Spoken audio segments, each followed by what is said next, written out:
আসসালামু আলাইকুম এভরিওয়ান। আশা করাম আপনারা যে যেখানে আছেন ভালো আছেন। আলহামদুলিল্লাহ আমি ভালো আছি। তো অনেক দিন পরে আমি ভিডিও লই আইছি আপনার সামনে। আশা করাম আপনার কাছে ভালো লাগবো। আর ভালো লাগলে একটা লাইক, সাবস্ক্রাইব, কমেন্ট জানাইবা আর পাশে থাকবা আর দেখতে থাকই। আর আমি আজকের ভিডিও আমি আপনার লগে শেয়ার করব আমি কিতা কিতা প্ল্যান্ট করছি বুঝছো।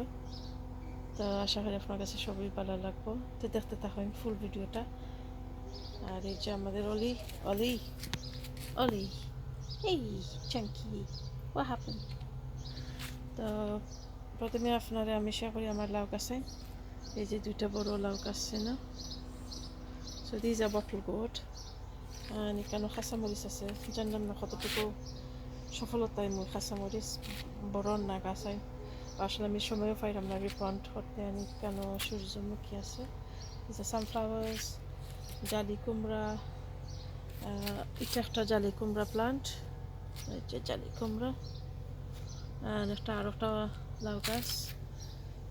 আর এখানে আরও লাউ গাছ আছে আপনারা দেখাই আমি প্রচুর লাউ গাছ না এগুলো আমি আসলে বাটিয়ে দেওয়া লাগবো এখন আমার আসলে আমার টাইম আর স্পেস নাই কারণ আর এগুলো আমি পরে আমি বেশি রুই ইসলাম 20 থেকে যেহেতু আমার কিছু গাছাইন মরছে সো বাঁকাপো লাগে আমি রুইছিলাম বা যখন দেখা যায় টাইম পাইলাম না।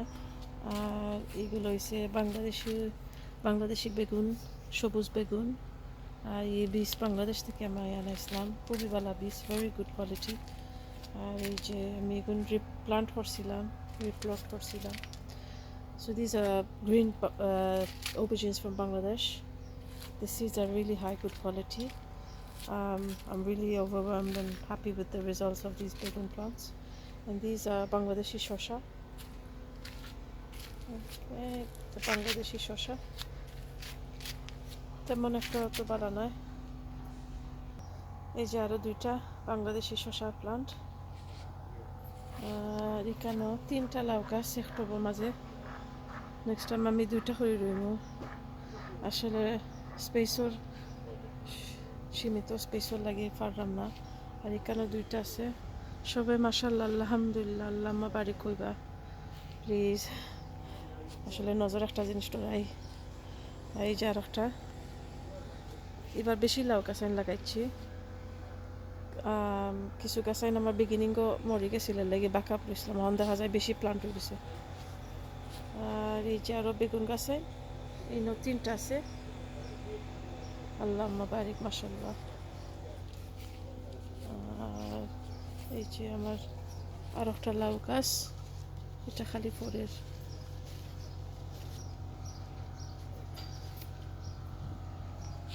আর আজকে হয়েছে 22 June, I think Monday 22 June. একটা লাউ গাছ এই যে কেন স্টিল কিছু বেগুনের চারা রয়েছে, আমি আর বাদে আর বুঝতে পারছি না। আর কেন কাঁচামরিচ আছে, tomato গাছ আমি রুইছিলাম 4 weeks ago. So these tomato plants have been sowed in the ground 4 weeks ago. I don't know if they're going to be doing really well. একটু ছোটো লাগে, আমি সময় মতো তারে প্লান্ট করছি না, যেন আমরা কতটুকু সাকসেসফুল এই টমেটো আর কাঁচামরিচ দিয়া। আর এখানে শিমর গাছ দেখতে পারেন, এটা হচ্ছে 40 days-এর ভিতরে শিম ধরা ভ্যারাইটি, খুবই বালা জাতি, খুব বালা, তাড়াতাড়ি শিম ধরিলায়। আর এখানে আরও আছে 40 দিনের ভিতরে শিম যে ধরিলায়। আর এখানে ফুলও আইছে, মাঝে মাঝে ফুল আইসে। আমি তোলার ফাটা আমি খাটিতাম, ওইব টাইম পাইলাম না।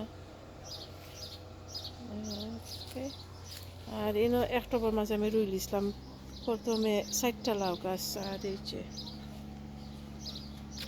আল্লাহুম্মা বারিক মাশাআল্লাহ তাবারাকাল্লাহ আল্লাহুম্মা বারিক।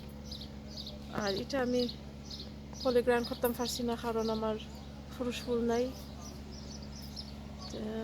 আসলে বড় প্রবলেম লাউ আইলে, কিন্তু এটারে যেন পলে গ্রাইন্ড করবার যেন পুরুষ ফুল যদি থাকে না তো কী করা যায়, কিতা করা যায়, কোনটা করা যায় না।